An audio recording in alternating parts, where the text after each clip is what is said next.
మేము పేద ఉద్యమ సంస్థ కాబట్టి మా చేతన ఎందుకు 5,000 రూపాయలు ఇచ్చినాం. ఇది ఒక పెద్ద అమౌంట్ కాదు, ఒక సమస్య కాదు.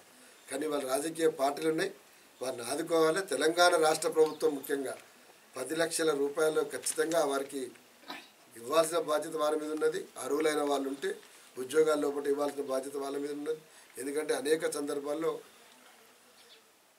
వారు అంటే మాట్లాడడం ఉద్యోగాలు ఇస్తామంటున్నారు.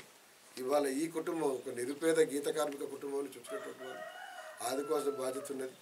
ఇట్లాంటి భవిష్యత్తులో ఎక్కడ కూడా జరగకుండా ఒక హెల్ప్ లైన్ నిరంతరం కూడా ఎవరైనా కూడా సమాచారంలో కూడా డిప్రెషన్లో ఉన్నప్పుడు,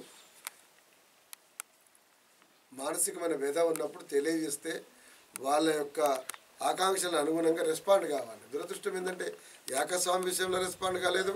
ఇవాళ మల్లేష్ విషయంలో కూడా నిజంగానే ఇవాళ కొనసాగుతున్న ప్రభుత్వం చాలా పెద్ద ఎత్తున రెస్పాండ్ కావాల్సింది.